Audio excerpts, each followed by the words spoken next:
उत्तर प्रदेश की राजनीति में राजा भैया के चर्चे गाहे बगाहे खूब हो जाते हैं। सत्ता किसी की भी हो, भागीदारी राजा भैया की हमेशा रही।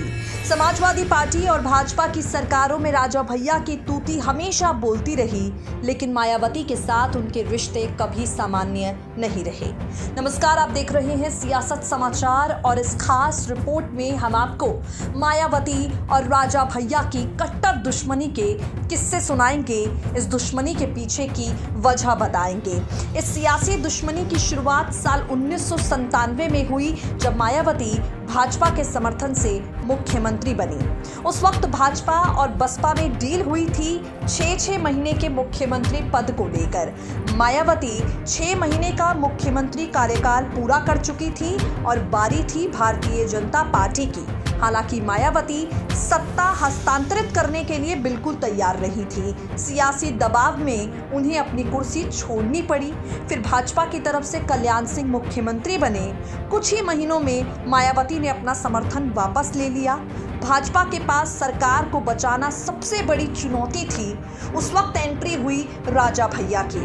राजा भैया ने भाजपा सरकार बचाने के लिए कांग्रेस और बसपा विधायकों को तोड़ लिया। कल्याण सिंह की सरकार बचाने में मदद की। कल्याण सिंह ने राजा भैया को फिर अपनी सरकार में मंत्री बनाया और इसके बाद ही राजा भैया और मायावती के बीच राजनीतिक दुश्मनी की शुरुआत हो गई। साल 2002 में परिस्थितियां एक बार फिर से ऐसी बनी, जब सरकार थी भाजपा और बसपा की। गठबंधन लगातार हिचकोले खा रहा था। राजा भैया ने गठबंधन को मजबूत करने की कोशिश की। उन्हें इनाम देते हुए भाजपा ने मायावती की कैबिनेट में राजा भैया को मंत्री बनाने का प्रस्ताव भेजा, जिसे मायावती ने तुरंत ठुकरा दिया। बताया जाता है कि मायावती ने इसी साल भाजपा विधायक पूरन सिंह बुंदेला की शिकायत पर राजा भैया को पोटा के तहत गिरफ्तार करवाया और जेल में डाला, जिसके बाद मायावती ने राजा भैया की हवेली में पुलिस का छापा तक डलवा दिया। हवेली से काफी हथियार बरामद हुए। राजा भैया पर पोटा लगाया गया। राजा भैया के पिता उदय प्रताप सिंह और चचेरे भाई अक्षय प्रताप सिंह को अपहरण और धमकी के मामले में गिरफ्तार करवाया गया। मायावती का राजा भैया के खिलाफ एक्शन जारी रहा। राजा भैया की प्रतापगढ़ स्थित रियासत की कोठी के पीछे 600 एकड़ में फैले तालाब को मायावती ने खुदवा दिया। बताया जाता है कि इस तालाब से नरकंकाल मिले, जिसके बारे में कई तरह की कहानियां बताई गई। इस तालाब को मायावती ने सरकारी कब्जे में लिया। भीमराव अंबेडकर पक्षी विहार इसे घोषित करवाया। यहाँ पर एक गेस्ट हाउस बनवाया। राजा भैया 10 महीनों तक अलग अलग जेलों में बंद रहे। साल 2003 में मायावती की सरकार गिर गई। मुलायम सिंह यादव मुख्यमंत्री बने। राजा भैया जेल से रिहा हुए।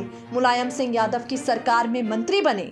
राजा भैया के तालाब को पक्षी विहार में तब्दील करने वाले मायावती के फैसले को नेताजी ने पलट कर रख दिया। तब से लेकर आज तक मायावती और राजा भैया की जो दुश्मनी है सियासी, वो जारी है। राजा भैया उत्तर प्रदेश की राजनीति में अपने आप को मायावती से कई गुना ज्यादा ऊपर मानते हैं और आज के तारीख में जिस तरह से वो अपनी पार्टी का विस्तार कर चुके हैं, उसके आधार पर आपको बता दें कि यूपी में राजा भैया की पार्टी के 2 विधायक हैं। कुंडा से 7वीं बार इस बार उन्होंने फिर से जीत दर्ज की है।